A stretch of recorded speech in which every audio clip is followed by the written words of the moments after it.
Yak Mala! Welcome back, my friends, to the Cult Film Showdown. I am your host, 8th Dan Stanadu, and I am happy to be joined by my good friends, and I have Nick Boxer. Greetings and salutations. I'm looking forward to tonight. Excellent. Also joining us on this extravaganza of goodness is James Cotta. That is James DeCotta this week. Ah, James DeCotta. So, Dom DeLuise, James DeCotta. I see. and Jack Dahl, yes. Jack Dahl? I like it, actually. Let's make that permanent. Not like me to change my name, though. No, I know. It's why would you want to do that? It's your name, after all. You were born with it. So don't change it, man. But Branding challenge. Here we are on the Cult Film Showdown. We are in Season 17, Enter the Octagon, Part 2, Octagon Harder, and we are moving into Nick's second choice, season concept. It was a choice. Yes, it was a choice. Second Bananas First, Promote From Within, whichever you prefer, and your movie was Hot Stuff. So you get to talk a lot. So explain your concept, and then tell us about the movie. Well, I've always thought there are a lot of guys in Hollywood who never get top billing. And once in a while, they do get a shot. It's a rarity, but it happens. And those exceptions really don't always pay off. So there's some awful movies starring guys who really shouldn't be in the forefront. This one, Hot Stuff, is a movie starring Dom DeLuise and Smokey and the Bandit, Second Banana, Jerry Reed. And they're cops. They're cops in the burglary unit. Blah, I can't talk. Be clear, it's not the buggery unit. They get tired of the standard busts where the lawyers know how to beat them on it and kick them out of court. So they devise a little sting operation that's never been tried before, operating a pawn shop. And I'm guessing in this movie that they really wanted wacky shit to ensue. But it really doesn't. It keeps it really quite mild comedy throughout. Hot Stuff, 1979.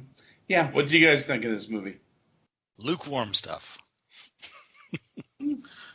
Not hot stuff? Not hot stuff.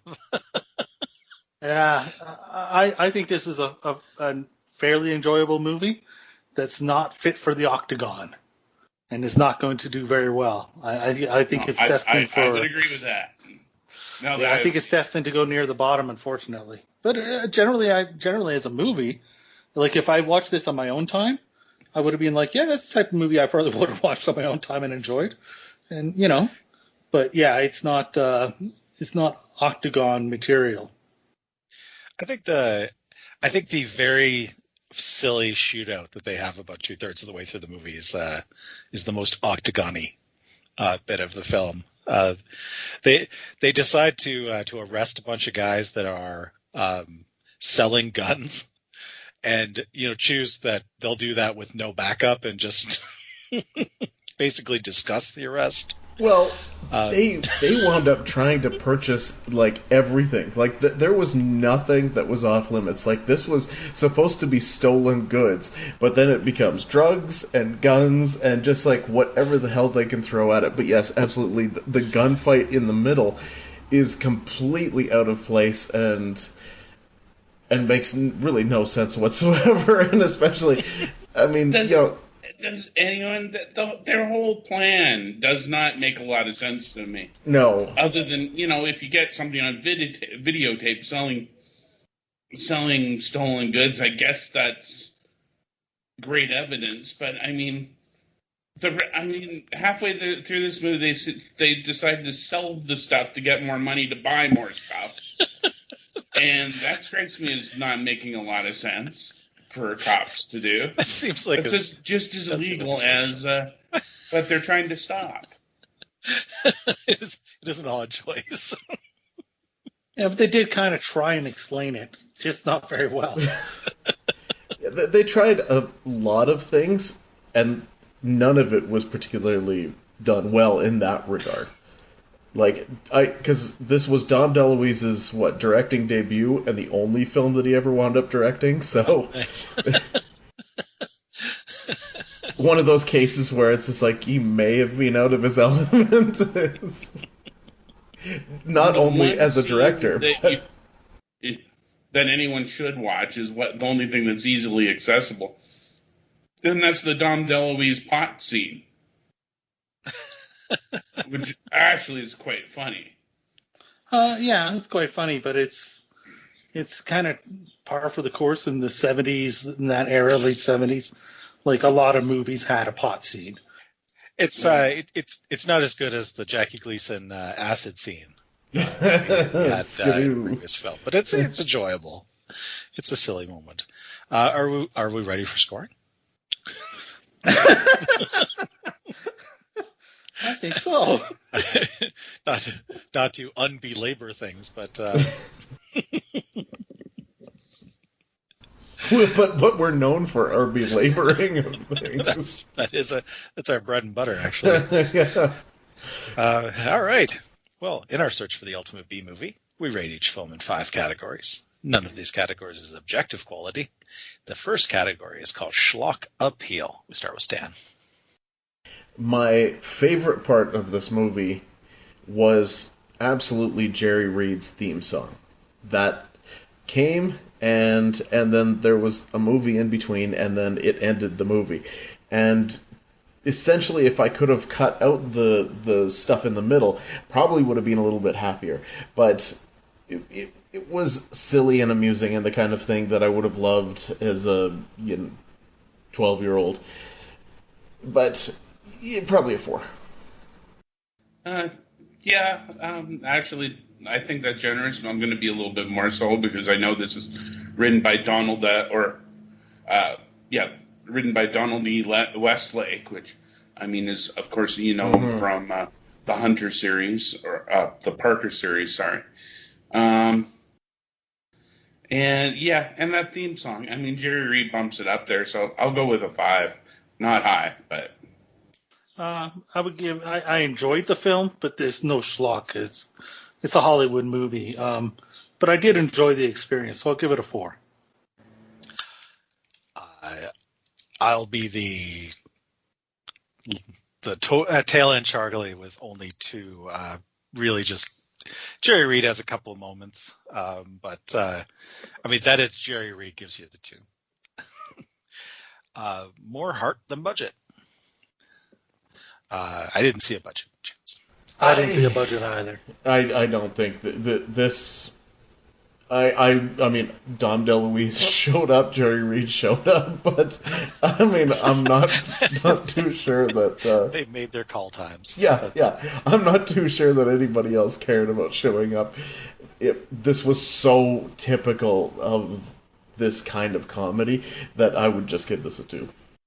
3. There's no way I can really defend this one on. No, heart. this one's. It's not going well for it. No.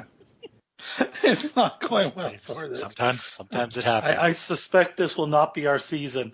It's going to be interesting to see how low it goes. I mean, I can say I like it a lot more than its competition at the bottom, generally, of the Octagon.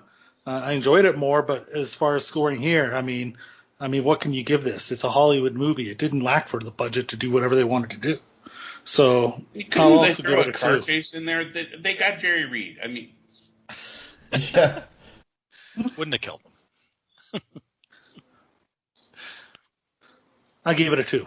Oh, a 2. All right, I missed that. I don't know if they went to the trouble of second takes on anything. I don't think that was a budgetary concern either. 1 for me. What the fuck moments? There was a few things that I noticed. Like, I mean, that are some of them are just like poor attempts at comedy. So, like, I mean, the baton handoff of the guitar was pretty ridiculous. I mean, you know, the hitman filling out a job application, the pot scene, like, the best shit and stuff like that. And then, of course, how they go from being small-time fences to arms dealers. But, you know, right near the end at that party, which is crazy, like, there's a guy who goes into the bathroom to pee, but he doesn't actually lift the seat of the toilet and stuff like that. And my favorite, though, occurs right at the end, where Dom DeLuise's character is promoted, and he says, oh, it's going to be 5 years and 1,865 days. And then if you actually do the math on that, that's 373 days a year. So it's like, apparently he's going to be working very, very hard in that space and time. But leap year. Duh. Yeah, that'll do it. Exactly. It's all about the leap year. 3. It tried too hard. Yeah. I think that most WTF stuff is like what they think is funny. Like, ooh, there's a short criminal, and there's a tall criminal, and there's a muscular criminal, and there's an old criminal, and those are the jokes, folks. That, like, wow. 2. Yeah, for sure. Like the old people that are selling the pot and stuff like that. Oh boy. Boy, that never happened. Low hanging fruit right there. Yeah. Sorry, did you give a score there? Yep. Oh, well, it wasn't good. I also got a 2 here. I mean, I'm sure there's some WTFs that so I'm assuming that it's not a 0, but I can't think of any, so I'll give it a 2. But I mean, it's like most of the things that they aren't WTFs because WTFs happen by accident, and everything in here that we're describing pretty much they did on purpose. So, I'll give it a 2 because I'm sure there's something. I forgot, for instance, that I didn't notice the guy didn't lift the toilet seat when he urinated. I'll give it a 3 based on just some of the tonal WTF, because it's almost a family movie, and then there's like stuff like sticking up girly pictures to get the guys to look at the two-way mirror, and then the weird gunfight that just, like, I don't know why that scene is there. It doesn't connect to anything else. It breaks the movie, truly. Like, it's a really strange shift of plot there. I wonder if this was a pilot and they needed to fill it out or something. Memorable moments. I'm going to give this movie a 4 on memorable moments based solely on Jerry Reed's theme. I will never remember the rest of the movie, but Jerry Reed's theme was awesome. So, 4. Because we have possession of this movie, I'm guessing it was out on VHS. I don't think it was out on DVD, and the reason I think is that anyone who saw it immediately forgot about this film. It does not stay in your consciousness at all after you see it. It's such a nothing film. 1. Yeah, it's unbelievable, but it did get a DVD release at least, perhaps even a Blu-ray. The copy I watched was too high quality to be VHS, so it had to be something. But I mean, memorable moments. Okay, it has Pat McCormick coming in and putting a bomb and some cigars and selling it to them and making a whole bunch of jokes. And I love me some Pat McCormick. That guy was absolutely insane. So that I'll remember. And I really thought the closing credits were very funny and memorable. Basically, everybody doing the lineup shot of everybody basically throughout the entire movie. Yeah, so I'll remember those 2 things. I'll give it a 4. I don't think even those came back to me until you mentioned them. So 2 for me. Crazy concept. I mean, I think it's crazy to think that, Dom DeLuise and Jerry Reed teaming up for a movie. Sort of crazy. Dom DeLuise directing it adds a little bit extra layer of crazy. The actual concept that police officers would take over a fence and then wind up buying everything. Absolutely crazy. So the problem is, it's what they do with this really crazy concept that winds up knocking a whole bunch of points off, because they remove almost all the crazy after that. So I wanted to give this like an 8, but I can really only go a 4. Yeah, no, I mean, this is a weird one. I mean, it is so not our thing, yet you had Tom DeLuise directing Jerry Reed in a cop buddy thing. It should be out there. You should have Dom DeLuise's like insane annex. They're not really here. You should have, Jerry Reed's like, oh shucks darn, let's see your tits type character in there. And I mean, they're both there, I guess, but they're not being themselves. It just, it's just not insane. So yeah, 2. I can't go high on anything. Yeah, I mean, I think it is a crazy concept.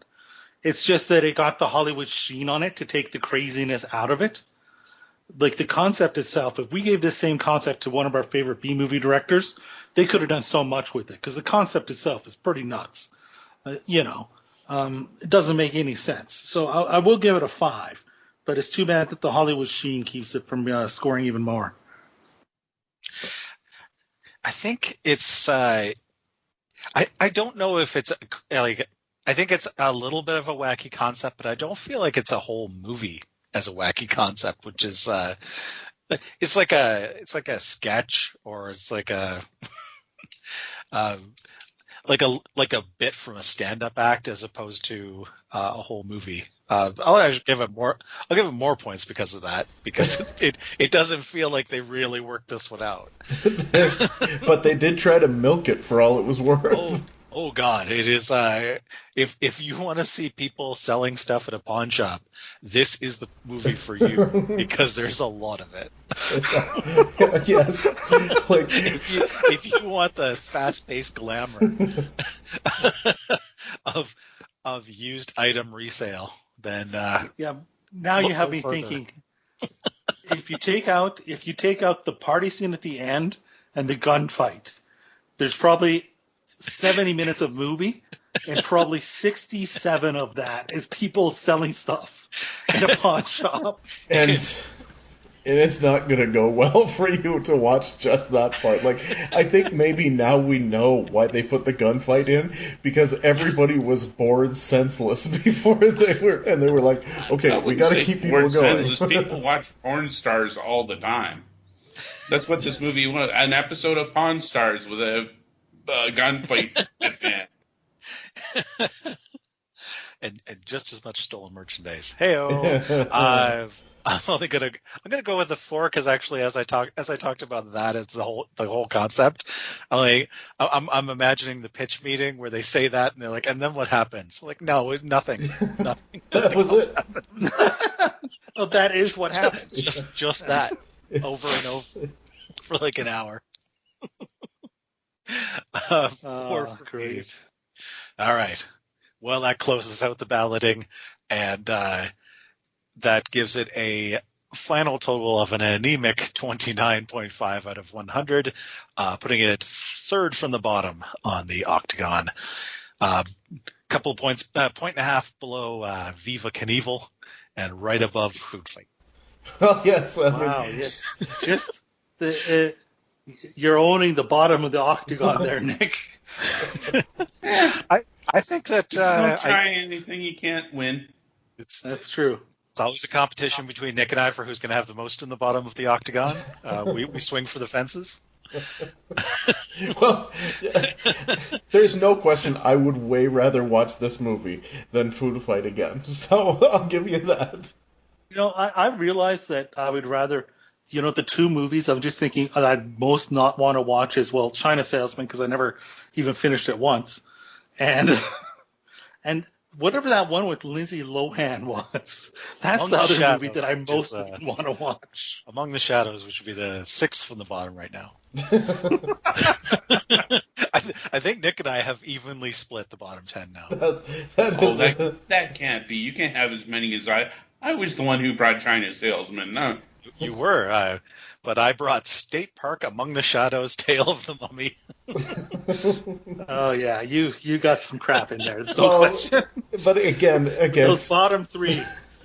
State Park. Now Nick has the bottom.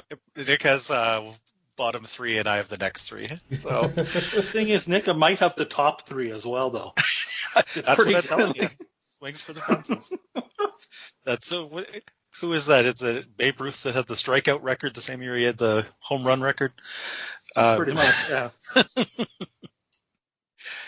All right, close it up. All right. Well, we need to do some business, right?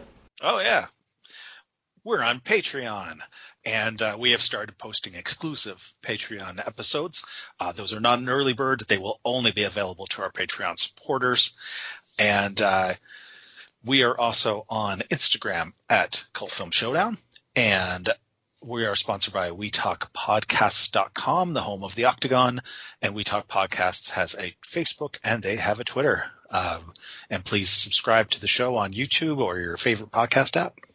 That's right. Be kind. And also, if you do the Patreon thing, we'll give you a shout out on air, and you can be so surprised that you have to call your girlfriend over. That's right. That's right. We will do our best to make you feel included. Just like we try to do for each other. Big time podcast guys know who you are. Yeah. That's right. Okay. Well, season 17, Enter the Octagon 2, Octagon Harder, carries on next time with Gore Girls, and that's one of mine. So anyways, I don't think we need to belabor this anymore, so You sure you don't want to talk about some more retail? Yeah. Used item retail again? Yeah. Let's see how many of those scenes can we recreate on the show. Oh, the fun and the comedy. For Jim and for Jack and for Nick, I am your host, 8th Dan Stanadu, and thanks for listening to the Cult Film Showdown. The story you're about to see is based on fact. A frustrated burglary squad is in a desperate situation. I mean, we bust them, and the courts let them go, right? John, what are you talking about? What we do, we set ourselves up as fences. You want the police to buy stolen goods? Exactly. Are you crazy? Why don't we join the mob? Columbia Pictures presents Dom DeLuise, Suzanne Plachette, Jerry Reed, Ossie Davis, and the biggest lineup of crooks, schnooks, and case histories on record in Hot Stuff.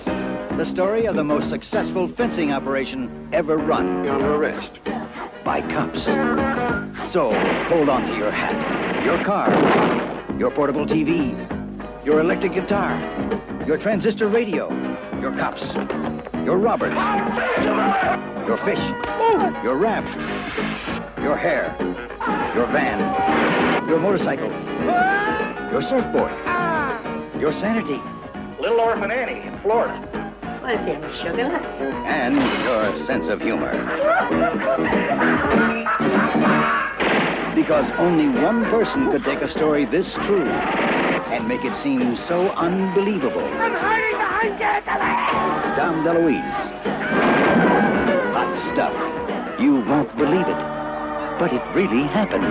Hot stuff.